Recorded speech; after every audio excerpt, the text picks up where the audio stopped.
Get ready. She's almost here. God showed me a vision of your future wife, and she's deeply in love with you. You've been waiting. You've been trusting God. You've been putting God first. And listen, God has a helpmate who's fit for you.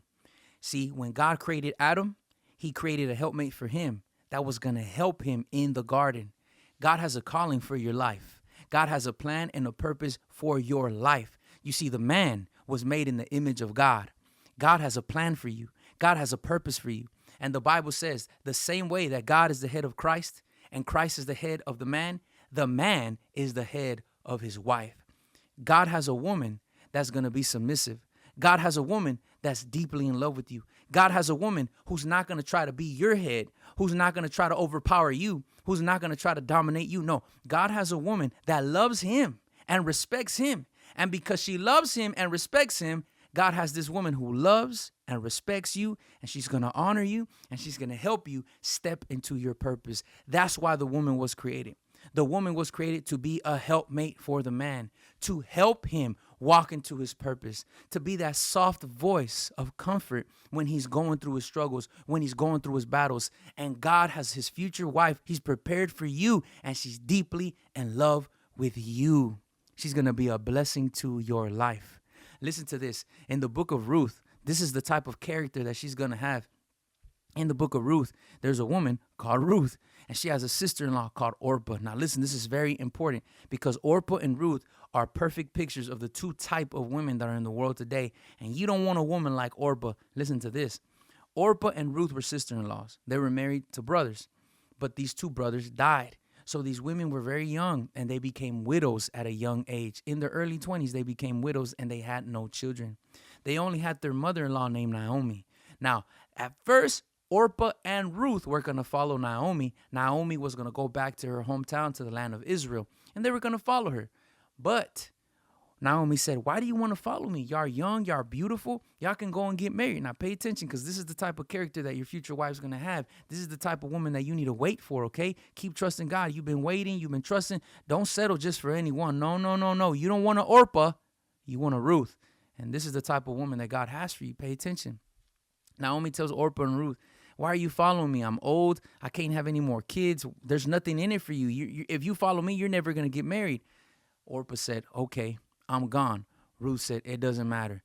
My husband is dead. I'm a widow, and I'm going to follow you. I'm going to serve you. I'm going to be with you to the day you die. Your people are going to be my people. Your God's going to be my God. You see, that's the type of commitment she had. And I want to tell you, that's the type of commitment that your future wife's going to have. She's going to say, your God is my God. Your people are my people. See, one of the biggest conflicts is that if a man gets married to an unsaved woman, your God ain't her God.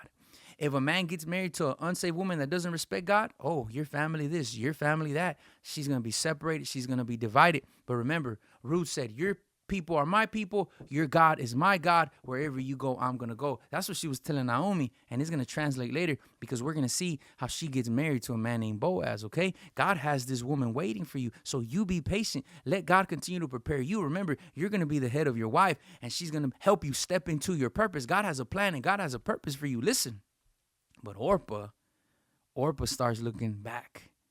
Orpa starts looking at the ways of the world. And Orpa says, you're right, there's nothing in it for me. You don't want a wife like that.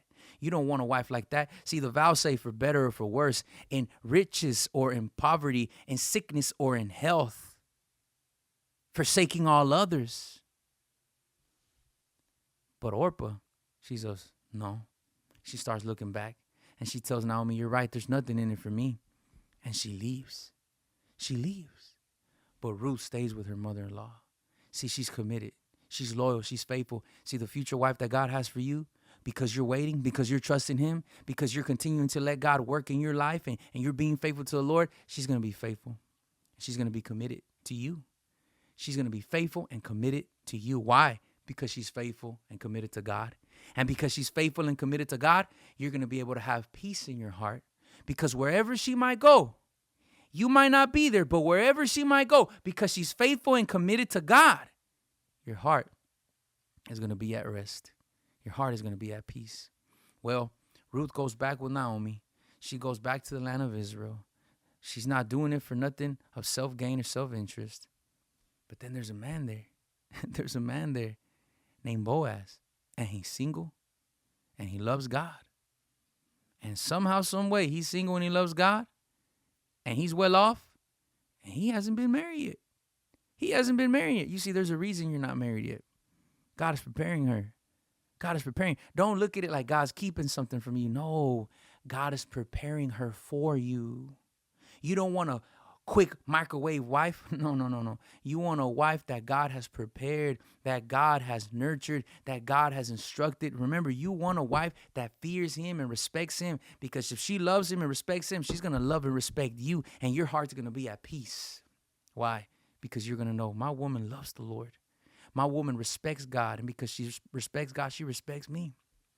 When Ruth went back to the land of Israel, she was poor, she was broke, and she was working at a field. Not even working, she was just picking up scraps. And this man named Boaz was noticing her. I want you to know that God is looking at your future wife. You don't even know her yet. You haven't even seen her yet, but God's been looking at her for a long time. And God's handpicking her for you. You need to know this. God's handpicking your future wife for you. Remember, she's going to love him. And she's going to love him because she's going to be able to love you the right way. That's why God is looking at her. God is preparing her. Be patient. You got a blessing coming your way. And Boaz was looking at her, and Boaz was noticing her because in that field, there was a lot of young guys. And the young guys were working. And he was looking at Ruth, looking at Ruth, looking at Ruth. And you know one thing about Ruth? Ruth was not a flirt. Ruth was not a flirt. She wasn't giggly. She wasn't flirty. She was single, and she was beautiful, and she was still young. And she wasn't married. Her husband had passed away. But she was not a flirt. That's the type of woman God is preparing for you. A woman that's not a flirt. A woman that even if you're not around, she's going to be faithful and respect you. Why? Because she's faithful and respects God. Well, listen to this. It comes to pass that Boaz and Ruth find a common interest in each other. And then Ruth goes to Boaz, and Ruth shows Boaz that she's also interested. And listen to what Boaz says here in Ruth chapter 3, 10 through 11. Listen to why he accepts, and listen to why he moves forward in this relationship and eventually getting married with Ruth. Listen to what he says. Listen to the main thing he noticed. Pay attention. And he said, "May you be blessed by the Lord, my daughter. You have made this last kindness greater than the first, and that you have not gone after young men, whether poor or rich." You know the first thing Boaz tells this woman? He lets her know, if you were a flirt, if you were a little, I wouldn't have even paid attention to you. But I want to tell you, Ruth, I noticed you, and you didn't flirt with any type of man, whether poor or rich. And I noticed that. And listen to what he continues to say. "And now, my daughter, do not fear. I will do for you all that you ask. For all my fellow townsmen know that you are a worthy woman." You know what Boaz says? He says, you know what? I like you too. As a matter of fact, I want to marry you. He said, and the two things I noticed, pay attention. And the two things I noticed was you didn't flirt with any man. You weren't a little flirty woman.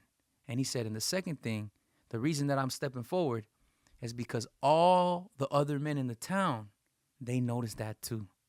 And they saw that you are a worthy woman. And that's what Boaz says. They saw that you are a worthy woman. And that was the green light for Boaz. Listen, God is preparing a worthy woman for you. Don't become impatient. Don't become impatient. Keep waiting on the Lord, because God has a blessing for you. And she's going to love you deeply, and she's going to respect you, and she's going to be faithful, and she's going to be loyal. Why? Because she's going to love the Lord and be faithful and be loyal to God. And because she's all those things to God, she's going to be those things to you. And she's going to help you step into your purpose. God bless you. I pray this video was a blessing to your life. If it was, do me a favor. If you're not subscribed, I hope this video inspired you, motivated you, encouraged you. If it did, do me a favor. If you're not subscribed, subscribe right now and turn on that post notification so that you can be alerted every time I post a brand new video. Also, if you would like to show your appreciation for my channel, you can do so by giving a super thanks. It looks something like this. You can find it down there next to the share button, next to the like button. Anything you feel in your heart is a great blessing to my life. Thank you in advance. And before you click off, watch this video right here, because I know that it's going to be a great blessing to your life. God bless you. Have a blessed day. I'll see you soon, Lord willing.